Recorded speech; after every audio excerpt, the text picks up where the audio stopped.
कि इसका मैं एक सवाल पूछना चाहूँगा कि क्या कभी आपको इस जर्नी में फ़ील हुआ कि हिजाब जो है वो एक ऑप्रेस करता है या एक बर्डन है? क्या ऐसी कोई फीलिंग थी? शुरू में जब मैं पाकिस्तान में थी और इस माहौल में रहती थी, कॉलेज जाते थे, हाई स्कूल जाते थे, तो उस वक्त पता नहीं शायद इनसिक्योरिटी यहाँ पर थी। उस वक्त तो बहुत महसूस होता रहा। और उस वक्त मुझे याद है कि किसी भी जगह पे जहाँ पे भी एक्सेल नहीं कर पाते थे, खा कमज़ोरी कोई और ही होती थी, लेकिन उसको अमूमन हिजाब के साथ एट्रीब्यूट भी कर देते थे। अच्छा। और घर जाने वालों से जाके शिकायत भी कर देते थे। सही। और वैसे एक बात और जो मैंने फ़ील की है वो ये है कि पाकिस्तान में जो माहौल है वो अब हालात वैसे बदल रहे हैं। मैं यूनिवर्सिटीज़ और कॉलेजेस में देख रही हूँ कि हिजाबीज़ बहुत ज़्यादा आने लगी हैं, लेकिन उस वक्त मुझे याद है कि बहुत ज़्यादा एनकरेजिंग नहीं था। यानी आप करते थे तो लोग आपको कह ही देते थे कि भाई, यानी आपकी इस बात का ख्याल रखना कि आप हिजाब करती हैं, तो लोग इसको like they would ignore it और they would take to it कि भाई इसको इग्नोर करना है लाइक। और क्या होता था, ख़वातीन का सेटअप है तो बिला वजह उसमें जो वो एक मेल पियोन होता था तो उसकी भी जो वो मूवमेंट को ज़रा भी रेस्ट्रिक्ट नहीं किया जाता था। सही। और कुछ अंदाज इस तरह का होता था कि भाई अगर कर रहे हो तो भी खुद ही हिसाब कर ध्यान कर लो। ये मैंने पाकिस्तान में देखा। लेकिन जब मुझे बाहर जाने का मौका मिला और एक दफ़ा मेरे लोगों ने समझ लिया कि ये हिजाब करने वाला बंदा है, और इसके जो कि मैंने आपको बताया कि नॉन मुस्लिम्स के साथ भी हुआ, तो नॉन मुस्लिम्स में तो बहुत ज़्यादा जब उन्होंने समझ लिया कि भाई ये बंदे ने हमारे साथ वाली सीट पे मेरे साथ सोफे पे नहीं बैठना और इस बंदी ने जो है मेरे साथ हैंडशेक नहीं करना, तो वो एक ही दफ़ा बताना पड़ा। उसके बाद उन्होंने उसका ख्याल भी किया, उसको बाकायदा एक्सेप्ट भी किया और later on it change into very deep respect. माशाल्लाह, गुड, अल्हम्दुलिल्लाह। मैं असल में आपने कहा कि पहले बहुत मुश्किल होता था एक नॉलेज, मुझे याद है वाकई 90s में और ही सोच थी। अब काफ़ी ज़्यादा माशाल्लाह, और सरप्राइजिंगली जबकि फ्रांस में हिजाब को बैन करने की मूवमेंट चली, इंडिया में आप देख लें रिसेंटली अभी वो एक क्लिप भी आया, एक सिस्टर थी उसने सबके सामने खड़े होकर अल्लाह अकबर के नारे भी लगाए निकाब में। तो मेरा ख्याल उससे भी काफ़ी करेज मिलता है यंग जो सिस्टर्स हैं। और यूनिवर्सिटीज़ में आपकी बात दुरुस्त है कि बहुत तादाद बढ़ रही है। हमसे बहुत सी सिस्टर्स जो हैं वो सवाल करती हैं, हमसे मुराद यानी यूथ क्लब से, हमारी जो सिस्टर ब्रांच है, कि उनके फैमिली वाले सपोर्ट नहीं करते हैं। आपका तो माशाल्लाह एक सपोर्ट मौजूद थी, आपने कहा रिलीजियस फैमिली से आप हैं, तो what strength they can have.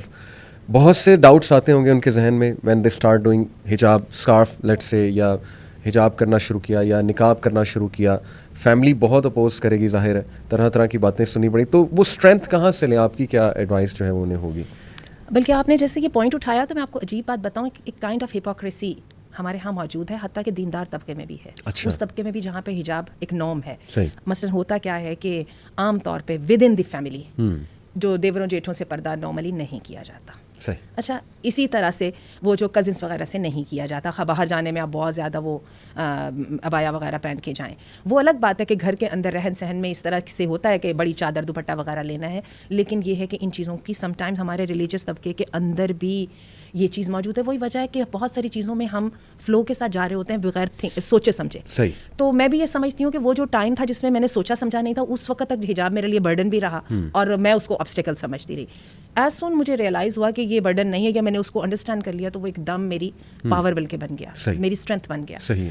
तो ये है बात। और ख़ास तौर पे जिन लोगों का आप जिक्र कर रहे हैं कि जिन्होंने नया हिजाब लेना शुरू किया, एकदम फैमिली तो नहीं सपोर्ट करती, और हस्बैंड के लिए डिस्पाइट ऑल इंस्टिंक्टिव राइटियसनेस, उसके बावजूद उनकी तरफ से भी आता है, अब क्या एकदम वो जो मेरे दोस्तों का माहौल है उसके अंदर मैं ये मान लूँगा कि भैया मेरी बीवी को मूव नहीं करना, लेकिन वो पूरे का पूरा सेटअप जो चेंज हो रहा होता है उसके साथ सारे ही घबरा रहे होते हैं। लेकिन मैं वही समझती हूँ, दोबारा मैं कहूँगी कि आज के दौर में मैं यंग बच्चों में, बच्चियों में भी वो उठान देख रही जो हमारे ज़माने में नहीं थी। They really are 10 years early अपनी मेच्योरिटी में हमसे ज़्यादा हैं। अच्छा। क्योंकि मैंने अपनी बेटियों में और बेटों में ये चीज़ देखी, हमें इन बातों की समझ बहुत देर से आई, लेकिन हमने देखा कि हमारे बच्चों में जल्दी आ गई। इसी तरह मैं अपने स्टूडेंट्स में वो जो थॉट्स देखती हूँ, जो क्वेश्चंस उनके देखती हूँ, और ये सोशल मीडिया ने वैसे बहुत सारी चीज़ों को पोलराइज कर दिया, वो कॉल इट है ना, बड़ी जल्दी जल्दी ग्रे एरिया जो है ना वो रिड्यूस होता जा रहा है, और ये बड़ी एक अच्छी बात हो गई। तो जो बुराई की तरफ गए वो भी सही क्लैरिटी के साथ गए, और जो अच्छाई की तरफ गए वो तो माशाल्लाह पूरे कॉन्फिडेंस के साथ गए।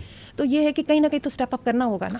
बल्कि आपने मीडिया की बात की, आई थिंक कि जो रिवर्ट्स है ना, जो वुमेन वहाँ से कन्वर्ट होती हैं क्रिश्चियनिटी से, या एथियस्ट होती हैं कुछ कन्वर्ट होती हैं, ऑस्ट्रेलियन वुमेन, कैनेडियन, अमेरिकन जो भी हैं, आई थिंक उनकी स्टोरीज़ ने बड़ा एक किरदार निभाया है, क्योंकि हमारी बच्चियों ने देखा कि वो एक ख़ास लाइफ गुजार के आ रही हैं और वो कितना अप्रिशिएट कर रही हैं, बल्कि some of them even cry during the interview कि हिजाब ने मुझे कितनी प्रोटेक्शन, आई थिंक उसने बहुत एक रोल प्ले किया है। अच्छा, सोशल मीडिया की ये एक बहुत बड़ी ब्लेसिंग है, इसलिए कि मुझे याद है अपने बचपन में हमारी एक्सेस बस वही वो अब्दुल गनी फारूक की जो बुक थी ना कि हम कैसे मुसलमान हुए, उस तक थी, इसके अलावा नहीं थी। या कभी कभार अच्छे जो उर्दू डाइजेस्ट या हकायत वगैरह में कोई कहानी आ जाती थी किसी नौ मुस्लिम की, लेकिन माशाल्लाह इसकी ये एक उसका जो है पॉजिटिव एस्पेक्ट है, इसके साथ हमारी हर वक्त क्लिप्स, हर वक्त ऐसे लोगों के साथ, हत्ता कि हम उनके साथ कन्वर्सेशन भी कर सकते हैं, कम्युनिकेट भी कर सकते हैं, और many a time their stories and their experiments are very very relatable. तो और फिर जब खास तौर पे हम उनको देखते हैं कि इतने सक्सेसफुल लोग और ऐसे वो कर रहे हैं, तो वाकई अल्हम्दुलिल्लाह। और आपने बात की ना हमारी जनरेशन 10 टाइम्स आगे है, 10 ईयर आगे है। मैं आपको अपना पर्सनल एक एक्सपीरियंस बताता हूँ। एक हमारे बड़े चाहने वाले हैं, बड़े अच्छे इंसान हैं, उन्होंने मुझे बुलाया अपने घर, तो उनके बच्चे माशाल्लाह लम्स में पढ़ रहे हैं, अच्छे टॉप इंस्टीट्यूट्स में पढ़ रहे हैं। उनकी बेटी थी and she was 8 year old and you won't believe, उन्होंने कहा इसके कुछ सवालात हैं। मैंने कहा बच्चों के क्या सवालात होने, throw it, let's face it. उस बच्ची ने सवाल किया कि सर औरतों को हिजाब को क्यों होगा, मैं मर्दों को क्यों नहीं। अब मैं एकदम आई वाज स्टार्टल्ड और मैं तैयार नहीं था इस सवाल के लिए। उसने कहा कि नहीं सर मुझे नहीं समझ आती इसकी। तो 8 साल की बच्ची, ये कम से कम 20 साल का बंदा पूछे तो मैं कहता हूँ मुझे समझ आती है। एनीवे, उसने शायद कहीं सुन लिया हो या जो भी था। इसका अब क्या जवाब, क्योंकि ये बहुत से लोगों का आर्गूमेंट है कि नहीं मर्द और वुमेन इक्वल है, तो मर्द क्यों नहीं हिजाब करते, या मर्द क्यों नहीं जाए, औरत क्यों पर्दा करे, आप नजरें क्यों नहीं झुकाते। तो ये एक आर्गूमेंट आपको पता है बन जाता है, और हमारे सिस्टर्स के बच्चियों के जहन में ये बात है कि हम क्यों करें। तो इसको आप कैसे जो है वो एड्रेस करेंगे अगर आपसे ये क्वेश्चन होगा? इसको बहुत सिंप्लीफाई करना वैसे मुश्किल है ना, यानी बिल्कुल एक ऐसा आंसर जो 2 जुमलों में है और 8 साल के बच्चे को सेटिस्फाई कर सके, खासा मुश्किल है।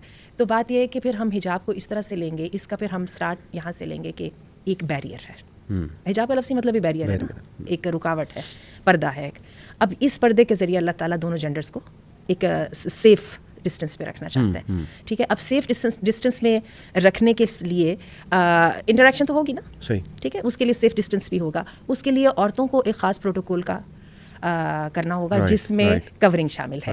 वो प्रोटोकॉल मर्द भी फॉलो कर रहे हैं, नजरें भी झुकानी है, औरतों के साथ एक कमरे में अकेले भी नहीं बैठना, जो है फिजिकल टच भी दोनों की तरफ से ममनू है, ठीक है। और ये है कि फिर वो सब कुछ आएगा, लेकिन यहाँ पे एक चीज़ एडिशनल है और वो क्या है, कवरिंग। अब ये है कि इसको सबसे, इसका तो सादा सा आंसर ये है, ये अल्लाह का हुक्म है। अब मेरे से बच्चियाँ पूछती हैं, मैम अब बताइए ना, हम 100 बंदे यहाँ पे बैठे हुए और ये जो आपके ये प्रोजेक्टर ठीक करने वाले आ गए, अब हिजाब हमने करना है कि इनको करना है? बात तो दुरुस्त है, एक बंदे को करा दो तो सारी 100 हमने किस लिए करना है?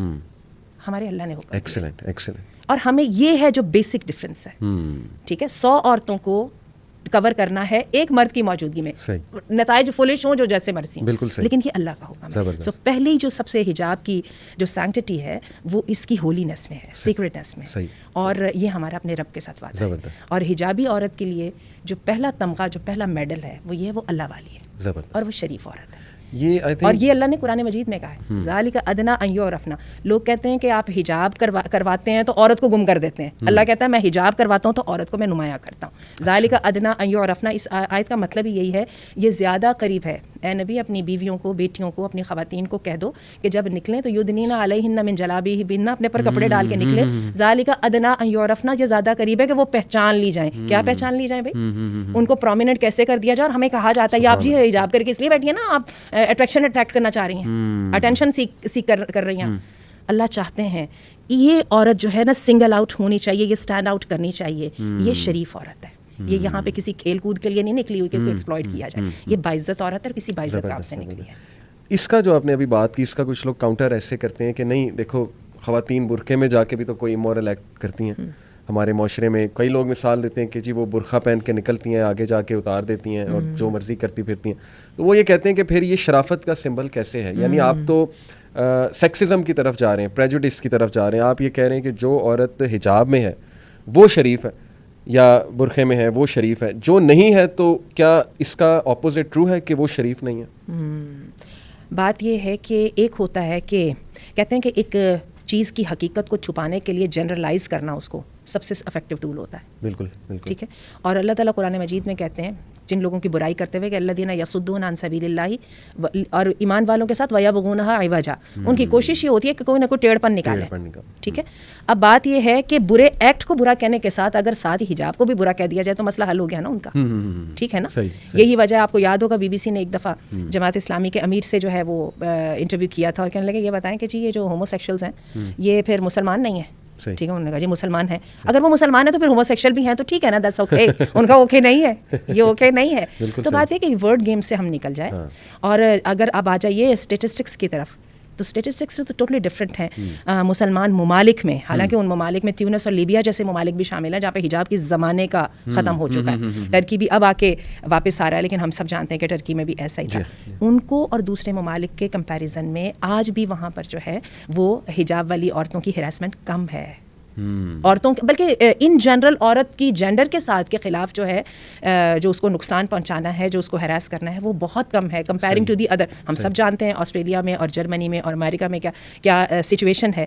और हत्ता कि वो जो आप लोगों ने की थी जो आइसलैंड की जो पैराडॉक्स वगैरह हैं, वो वहाँ पे आप जाके रेट देखें तो वो कहाँ पे, इंडिया में देखिए ज़रा किस तरह से है।